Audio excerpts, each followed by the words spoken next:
یہ رہے گی اور 3 دن تک بیلاروس کے صدر جو ہیں یہ اسلام آباد میں موجود ہیں، اور دوسری طرف یہ سلسلہ ہے۔ آتے ہیں دوسری خبر کی طرف۔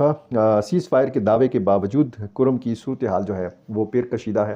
افسوسناک خبریں تسلسل کے ساتھ آ رہی ہیں۔ حکومتی وفد گیا تھا، معاف کیجیے گا، بیرسٹر سیف تھے اس میں، وزیر قانون آفتاب عالم تھے، آئی جی Khyber Pakhtunkhwa, chief secretary Khyber Pakhtunkhwa, commissioner Kohat, وہاں سے کچھ منتخب جو ممبران اسمبلی ہیں، جو سابق کچھ ممبران اسمبلی ہیں وہ موجود تھے، کمشنر کوہاٹ، آر پی او۔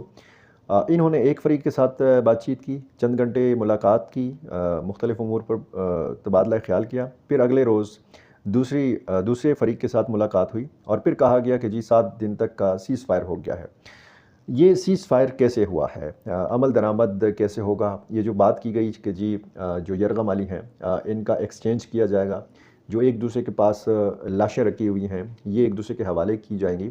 آج کم از کم میرے علم میں نہیں ہے کہ کوئی ایسی خبر آئی ہو کہ لاشوں کا تبادلہ ہوا ہے یا زندہ جو انسان یرغمالی بنائے گئے ہیں ان کا تبادلہ ہوا ہو۔ تو یہ بہت افسوسناک صورتحال ہے۔ کشیدگی تو ظاہر ہے کہ اسی صورت کم ہو سکتی ہے کہ جب اس سیز فائر یا جو ابتدائی معاہدہ ہے، زبانی کلامی معاہدہ ہے، اس پر عمل درآمد کا آغاز ہو۔ شاید صوبائی حکومت کا وفد بڑا جلدی میں تھا، ان کو فائنل کال کے لیے بھی پہنچنا تھا، شاید اس وفد میں شامل کچھ لوگ اسلام آباد میں پہنچنے میں کامیاب ہو چکے ہوں یا ابھی راستے میں ہوں، لیکن کرم کا معاملہ جو ہے انتہائی اہمیت کا حامل معاملہ ہے۔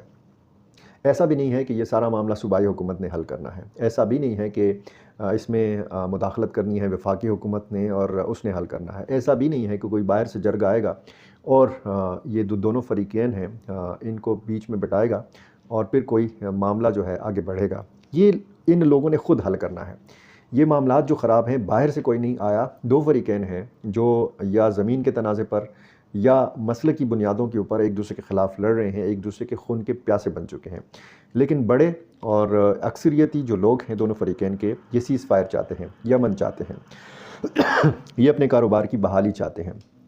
بہت ظلم ہوا ہے، 2 طرفہ ظلم ہوا ہے، اور اس 2 طرفہ ظلم کا سلسلہ جو ہے یہ رکنا چاہیے۔ ابھی بھی لوگ جو ہیں مورچہ زن ہیں، مورچوں میں بیٹھے ہوئے ہیں، ایک دوسرے کے خون کے پیاسے ہیں۔ 2 افراد مزید جاں بحق ہوئے ہیں سیز فائر کے اعلان کے باوجود، 15 سے زیادہ لوگ زخمی ہیں۔ 18 یرغمالیوں کے حوالے سے یہ اعداد و شمار سامنے آئے ہیں، 12 ایک فریق کے پاس ہیں، 6 یرغمالی جو ہیں دوسرے فریق کے پاس ہیں، اور یہ صورتحال جو ہے یہ خاصی افسوسناک ہے۔ عوامی نیشنل پارٹی نے کرم کے واقعات کے حوالے سے ایک احتجاجی مظاہرہ کیا ہے، اعلان بھی کیا ہے کہ عوامی نیشنل پارٹی نے ایک جرگہ تشکیل دیا ہے باز محمد خان کی سربراہی میں، یہ بہت جلد کرم کا دورہ کرے گا اور وہاں پر دونوں فریقین کے ساتھ مل کر امن قائم کرنے کے لیے بات چیت کا آغاز کرے گا۔ اسی طرح کی بات منظور پشتین نے بھی کی تھی۔ پی ٹی ایم کا جو پشتون قومی جرگہ ہوا تھا تو اس کے بعد ایک چھوٹا 80 رکنی جرگہ بنایا گیا تھا، اور اس جرگے نے بھی ایک مختصر سا ایک ذیلی جرگہ یا کمیٹی قائم کی تھی، اور اس کو یہ ذمہ داری سونپی گئی تھی کہ یہ کرم جائے اور وہاں پر فریقین سے ملے اور مذاکرات کرے اور امن کی بحالی کے لیے اپنا کردار ادا کرے۔ لیکن بیچ میں کانوائے کے اوپر حملہ ہو گیا، اس کے بعد فسادات شروع ہو گئے، بگن بازار کو جلایا گیا اور بہت جو ہے صفاقی کا مظاہرہ کیا گیا دونوں طرف سے۔ منظور پشتین خاموش ہیں، پی ٹی ایم کے لوگ خاموش ہیں، وہ جو جرگہ انہوں نے بنایا تھا اس حوالے سے بھی مجھے کوئی خبر موصول نہیں ہوئی۔ اگر آپ کے علم میں ایسا کچھ ہے تو مجھے ضرور کمنٹ میں بتائیے گا، میری لا علمی بھی ہو سکتا ہے بہت زیادہ فعال کردار کسی تنظیم کا، کسی شخصیت کا ہو اور میرے علم میں نہ ہو، تو یہ پھر زیادتی ہوگی، یہ ناانصافی ہوگی کہ اگر میں اس حوالے سے یہ الفاظ استعمال کروں کہ جی فلاں خاموش ہے، فلاں بالکل نظر نہیں آ رہا۔ اگر کچھ سرگرمی ہے تو مجھے کم از کم بتایا جائے تاکہ میں اپنے ناظرین کو پھر بتا سکوں۔ یہ صورتحال ساتھ ساتھ میں آپ کو بنو میں بچکی جانی خیل کے علاقے میں ایک 3 ڈرون حملے ہوئے ہیں، اور بتایا گیا ہے کہ یہ پاکستانی ڈرون طیارے تھے جنہوں نے حملے کیے ہیں، اور ایک بچہ جو ہے 13-14 یا 11-12 اس طرح کا کوئی عمر اس کی بتائی گئی ہے، یہ اس میں زخمی ہوا ہے۔ مقامی قبائل نے، جانی خیل قبائل نے نقل مکانی مسترد کر دی ہے۔ باقاعدہ ایک جرگہ ہوا تھا، بقا خیل اور جانی خیل کے جو مقامی قبائل ہیں یہ نہیں چاہتے کہ ان کو اپنا گھر بار چھوڑنا پڑے۔ یہ آپریشن کے اس طریقے سے خلاف نہیں ہیں، یہ کہتے ہیں آپریشن ہونا چاہیے، لیکن وہ نقل مکانی نہیں کریں گے، ان کو مجبور نہ کیا جائے کہ وہ اپنا علاقہ چھوڑ دیں۔ آتے ہیں افغانستان کے حوالے سے مختصراً بات کرتے ہیں۔ افغانستان میں پڑوسی جو ممالک ہیں خصوصاً روس اور چین کی دلچسپی بڑھ رہی ہے۔ دریائے آمو کی جو اہمیت ہے وہ بڑھ رہی ہے۔ یہاں پہ تیل اور گیس کے ذخائر ہیں، باقی جو قدرتی وسائل ہیں، جو معدنیات ہیں، آپ کو پتہ ہے افغانستان معدنیات سے مالا مال ہے۔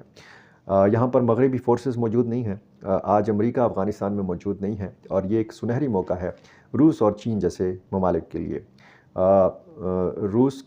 چین کے جو خصوصی نمائندے برائے افغانستان تھے، انہوں نے پہلے اسلام آباد کا دورہ کیا، اس کے بعد یہ کابل گئے، انتہائی اہم ملاقاتیں کی۔ اسی طرح چین کے جو خصوصی نمائندے ہیں، اسی طرح روس کے جو خصوصی نمائندے ہیں، انہوں نے بھی کابل کا دورہ کیا، اور چین اور روس دونوں یہ چاہتے ہیں کہ پاکستان اور افغانستان کے معاملات درست ٹریک پر چلنا شروع ہو جائیں۔ چین اور روس دونوں چاہتے ہیں کہ یہ افغانستان کے معدنیات سے استفادہ کریں۔ یہ ظاہر ہے کہ افغان حکومت کے بھی مفاد میں ہے، اور کیونکہ سرمایہ کاری یہاں پہ بڑھے گی چین کی اور روس کی، اور جو معدنیات کی کھدائی ہے یا جو اس کی ایکسپلوریشن ہے، جو برآمدگی ہے، اس حوالے سے بھی افغان حکومت کے پاس اپنے وسائل نہیں ہیں۔ جس طرح پاکستان قحط الرجال کا شکار ہے، اسی طرح افغان عوام میں بھی افغانستان کی سرزمین پر بھی اپنا مقامی کوئی ماہر، کوئی کمپنی ایسی نہیں ہے کہ اپنے معدنیات سے استفادہ یہ کر سکیں۔ تو ایک تو چین نے پڑوسیوں کے جو چوتھا ریجنل اجلاس ہوگا، اس میں افغان طالبان کو شرکت کی دعوت دی ہے، اس نے مطالبہ کیا ہے کہ اس میں افغانستان کو ایک بار پھر شریک ہونا چاہیے۔ پچھلے تیسرے اجلاس میں وزیر خارجہ امیر خان متقی شریک ہوئے تھے۔ تو چین اور روس یہ چاہتے ہیں کہ خطے کی جو ایک صورتحال ہے اس میں باہمی جو تعاون ہے اس کو بڑھایا جائے، اور اس میں ظاہر ہے کہ جب آپ اس خطے کی، اس ریجن کی بات کرتے ہیں تو اس میں آپ پاکستان کو نظر انداز نہیں کر سکتے۔ چین کے مفادات ہیں پاکستان میں بھی، اور چین یہ چاہتا ہے کہ سی پیک کا جو منصوبہ ہے یہ پرامن انداز میں آگے بڑھے۔ اس میں پاکستانی جو تحقیقات ہیں یا جو پاکستانی الزامات ہیں افغان سرزمین کے استعمال کے حوالے سے، جو بھی دہشت گردی کے واقعات پاکستان میں ہوتے ہیں، تو پاکستان کا یہ دعویٰ ہے کہ اس میں افغان سرزمین جو ہے اس کو استعمال کیا جا رہا ہے، یہاں پہ ٹریننگ کیمپس ہیں یا ان کے ٹھکانے ہیں۔ تو چین کو بھی یہ سمجھا لیا گیا ہے کہ واقعی ایسا ہی ہے، تو چین چاہتا ہے کہ پاکستان بھی اس حوالے سے پرامن ہو، اس کے جو پروجیکٹس ہیں، جو سی پیک ہے خصوصاً، وہ بھی محفوظ ہو، اور اس کے ساتھ ساتھ پھر اس منصوبے میں افغانستان کو بھی شریک کیا جائے، اور آگے پھر ایک وسیع میدان ہے، وسطی ایشیا کی ریاستیں ہیں اور روس تک یہ جو تعاون کا سلسلہ دراز ہوگا، تو ظاہر ہے کہ اس میں چین کو بھی فائدہ ہے، روس کو بھی فائدہ ہے، پاکستان کو بھی فائدہ ہو سکتا ہے، لیکن ضروری یہ ہے کہ اس کے افغانستان کے ساتھ معاملات جو ہیں یہ درست ہوں، اور چین یہ چاہتا ہے۔ چین کے خصوصی نمائندے برائے افغانستان نے حالیہ کوششیں کی ہیں۔ چین کے اس خصوصی نمائندے نے جب کابل میں ملاقاتیں کی تو افغان طالبان کے حکام کو ایک بار پھر پاکستانی جو تحفظات ہیں یا جو الزامات ہیں ان سے آگاہ بھی کیا، اور اس امر کی ضرورت پر زور دیا کہ بیچ میں کوئی ایسا راستہ ہونا چاہیے کہ دونوں ممالک ایک دوسرے کے قریب آ سکیں۔ ایسے ہی معاملات میں اگر آپ کی دلچسپی ہے، آپ جاننا چاہتے ہیں، تو ڈیلی میدان کا یہ یوٹیوب چینل اور ہمارا فیس بک پیج جو ہے یہ سبسکرائب کیجئے، فالو کیجئے، اور اپنی رائے سے مجھے ضرور نوازتے رہیے۔ بہت شکریہ۔